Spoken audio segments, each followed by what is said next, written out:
भैया, आज फिर वही 21 कहानियों वाली सीरीज का नेक्स्ट पार्ट सुनाने वाले हो हमें। लास्ट वीक वो चित्तौड़ वाली स्टोरी ने मेरा दिमाग ही हिला दिया था। मैं तो सो ही नहीं पाया। आज कौन सी स्टोरी बताने वाले हो? बोलो ना, आज का केस क्या है? बंदी। आज की कहानी रात की नहीं है, एक बंगले की है। रायपुर का लाल बंगला। बाहर से लाल, अंदर से लाल। और ये लाल रंग किसका है? भैया, आप तो स्टार्टिंग में ही बता रहे हो। बंदी, तुझे पता है, वहां एक डॉक्टर और उसकी छोटी बेटी रहती थी। पर एक रात, वो भी चंद्रग्रहण वाली, मानो सब कुछ लहू में बदल गया। सुनेगा कहानी, पर एक बार शुरू हो गई तो बीच में चाय छोड़ के मत भाग जाना। भैया, पूरी सुनूंगा, पर आप बताओ तो सही, हुआ क्या था?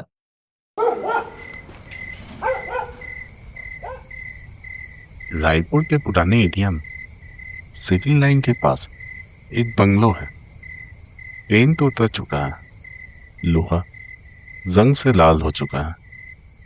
लोकल लोग उसे लाल बंगला कहते हैं वहां किसी जमाने में एक डॉक्टर सत्यजीत राव रहते थे।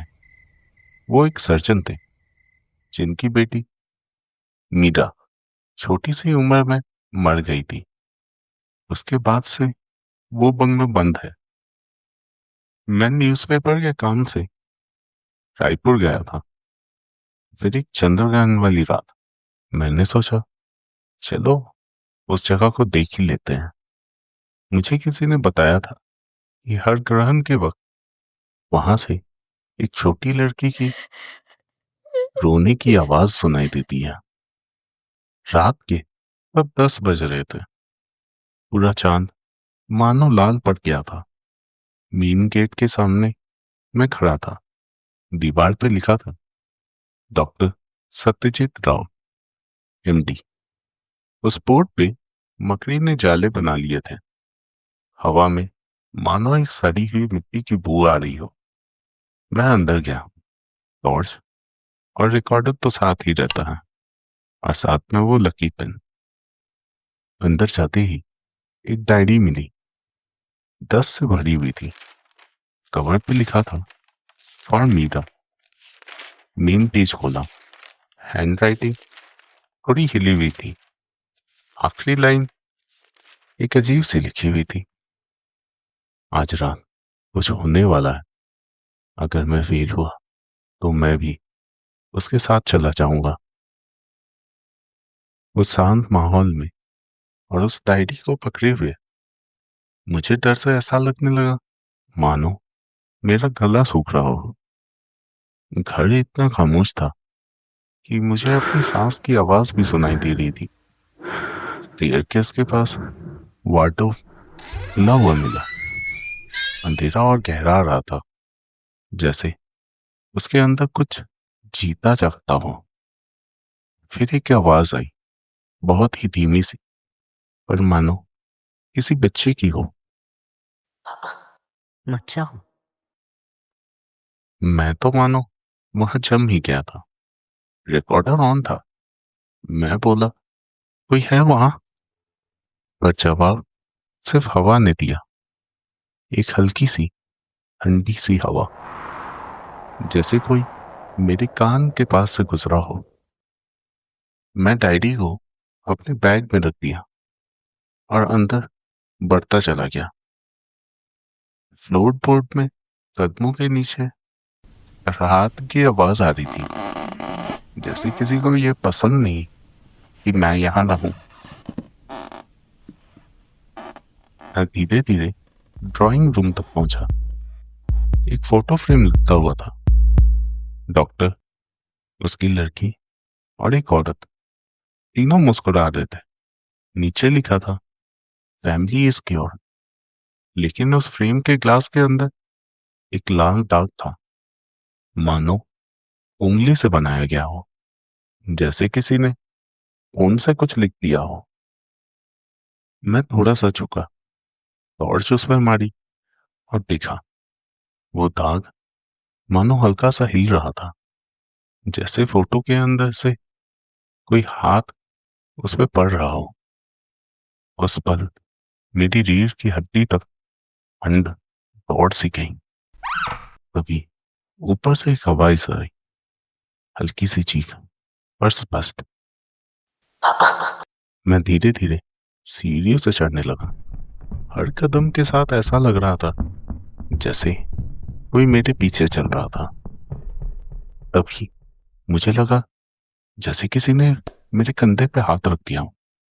मैं पलटा और कुछ नहीं था वहां। एक कमरा अचानक से उगला। उसके अंदर एक स्टील टेबल रखा था, उस पे मेडिकल टूल्स और एक छोटी सी फोटो मीरा की। कमरे के कोने में एक वाइट कोट भी लटका हुआ था। नीचे एक फाइल थी। मैंने उस पर टॉर्च मारी। उस फाइल पे लिखा था एक्सपेरिमेंट नंबर 14। मैं जल्दी से फाइल को खोला और अंदर पढ़ने लगा। लिखा हुआ था objective, revive subject through lunar pulse resonance. और नीचे लिखा था सब्जेक्ट मीरा, स्टेटस फेल्ड। मुझे तब थोड़ा थोड़ा समझ आ रहा था।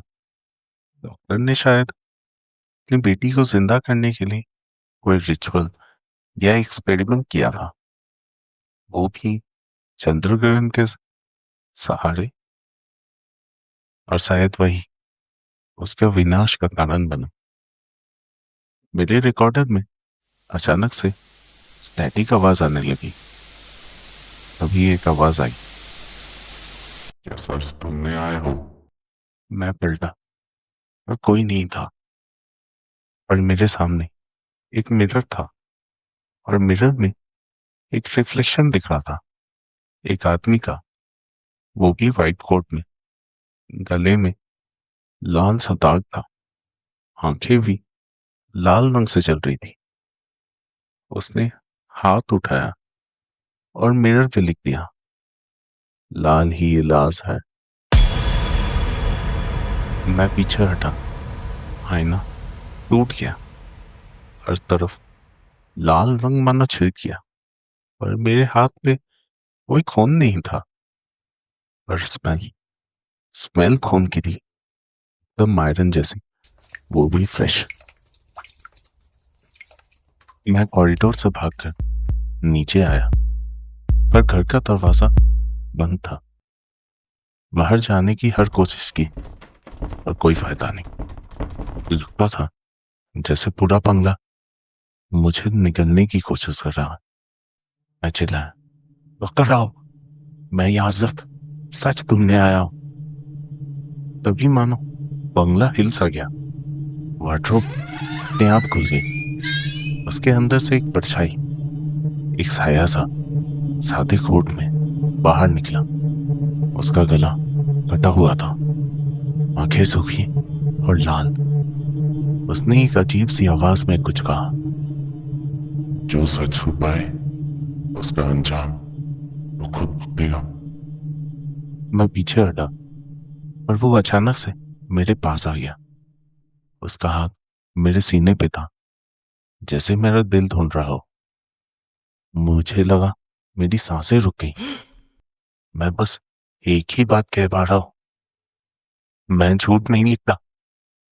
पर उस साये ने फिर से कहा, तू भी झूठ लिखता है जैसे मैंने लिखा था। उसके बाद सब कुछ अंधेरा हो गया। मुझे लगा जैसे मैं गिर गया।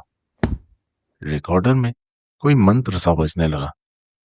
फिर सब कुछ लाल, दीवारें, फ्लोर, हवा, सब लाल। जब मेरी आंखें खुली, मैं वरांदा में था। सुबह हो चुकी थी, दरवाजा भी खुला था। बंगला बिल्कुल शांत था। रिकॉर्डर वापस से मेरे बैग में था और मेरे दिमाग में सिर्फ एक बात चल रही थी, लाल ही इलाज है। मुझे लगने लगा शायद मैं सपना देख रहा था। पर जब मैंने अपना हाथ देखा तो उस पे मानो एक लाल उंगली का निशान सा छप गया हो, और वो साफ नया लग रहा था। भैया, सच बताओ, वहां क्या था? बंटी, मैं साफ साफ तो नहीं बता सकता, पर मुझे ऐसा लगता है ये भूत शायद पश्चाताप का था। डॉक्टर अपनी बेटी को बचा नहीं पाया, और उसका गिल्ट उसकी आत्मा को उस घर में फंसा के रखता है। भैया, मुझे लगता है वो शायद अब भी वही है। हो सकता है बंटी, या फिर शायद चंद्र ग्रहण पे कोई और उस घर के दरवाजे को खोलने पे ये सब फिर से शुरू हो जाता है। भैया, अब तो ये चाय भी लाल लग रही है। तो चाय पे भूतिया लो, तुम क्या सोचते हो? क्या वो डॉक्टर की आत्मा थी, या सिर्फ एक गिल्ड जो 30 साल से भी जिंदा है? कमेंट पे जरूर बताना। तब तक चाय गरम रखो, और मिलते हैं अगले शनिवार को।